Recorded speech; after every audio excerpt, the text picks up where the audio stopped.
Okay, there's a secret in Grow a Garden, and hardly anyone knows about it. You won't find it on the wiki, you won't hear it from the NPCs, and unless you're using a really slow mobile phone, you probably have never seen it. But today, I'm going to show you the hidden message that appears for just 1 or 2 seconds, and how it might be the biggest key to getting massive fruit, the best pets, and the coolest cosmetics in Grow a Garden. Stick around or you'll miss it. First, let's talk about the bee event.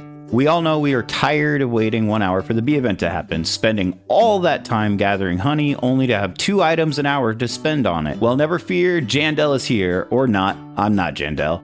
But Jandel has announced he is going to do the following. Sometime in the next day or two, Jandel is going to reduce the time of the honey machine, meaning more honey faster. Bee Queen will restock in 30 minutes instead of every hour, meaning more chances for flowers, crates, and the rare hive and nectarine plants to appear. And Jandel is also going to bring back the night event and meteor shower. Guys, I've been on Roblox for forever, and I can honestly say Jandel and his team seem to really care about the feedback of their players. They've truly made the game not only beautiful, but relaxing, or grindy if you want it to be, but it never has to be any of the three combined unless you want that to be the way that you play the game. So for those of you that are new to Grow a Garden, that's it. That's the appeal. That's why all of your friends seem to be obsessed with this game. Your garden is yours. You can do what you want with it. And while being rich is great in any game, you absolutely have a piece of your own game to build and craft and decorate however it is that you want to, with the randomness of chance keeping us excited for what seeds or fruit or pets we might get next. Tips for honey. You want honey fast? Do this. Get rid of your strawberries, your raspberries, your blueberries, any small plant that you can easily buy seeds for and replant later. If you have small plants and a honeybee comes to your garden, it is more likely to pollinate the smallest plants first. Sure, it's going to hit one of the big plants every once in a while, but majority of the plants, if you've got an entire plot full of strawberries, all of your strawberries are going to get hit before anything else. So what you can do instead is keep the larger fruits. So your coconut trees, your durians, your mangoes, and other large objects.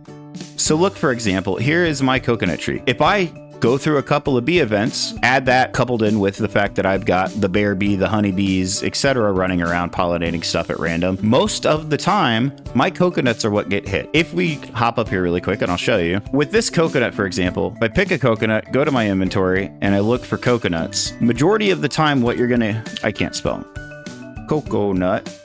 Majority of the time, the coconuts that you get are going to be over 10 kilograms. Why does that matter? So if you leave the big plants like coconuts, melons, mangoes, and durians that weigh a lot, you're only going to have to put one single fruit into the honey machine at a time. With the honey machine, it is set to 10 kilograms. What that means is you have to put enough fruit in there over and over again until you reach the 10 kilogram weight limit. So for example, if I go in here and I look for fruits that I've got in my inventory, say the strawberry, for example. This tiny little baby strawberry, while it's pollinated, if I go to fill this up, it fills it up 0.24 out of 10 kilograms, meaning I have to have enough fruit to get the 9.76 remaining to get this to even start producing honey.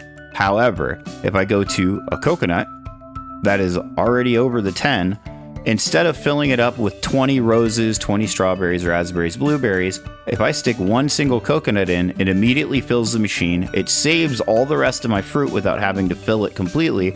And I could just come back here every 3 minutes for now, put in another coconut, and be on my way doing other stuff that I want to do. So it is a faster, more efficient way to fill up the honey machine and get your 10 honey over and over again than filling it with every single little plant that you've got that may have been pollinated by the bees. Now for the secret. I logged into Grow Garden trying to get my honey on, and I got this message from my friend Shuni.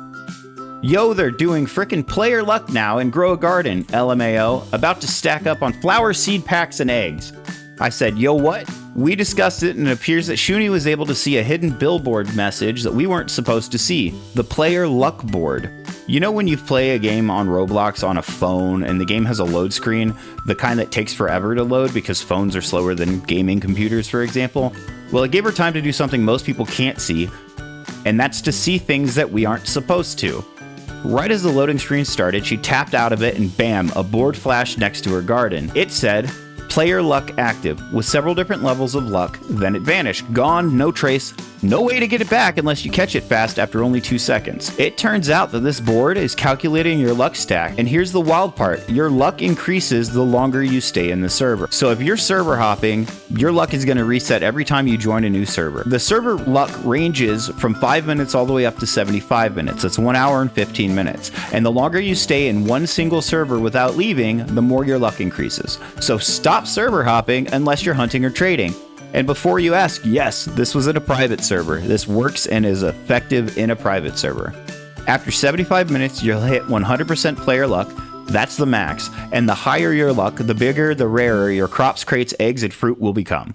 That explains those massive crops and giant disco fruits some players are farming. It's not just upgrades, it's legitimately time-based luck. So, the next time you've got a loading screen on a Roblox game and you're just thinking that their assets and buildings and players and fruits and stuff are loading, there might actually be a secret hiding behind there, something that they don't want you to know that will give you an edge amongst all the other players. If you have any tips or tricks for Grow a Garden, drop them below in the comments, and we hope to see you out there. Keep on growing. Love you. Bye.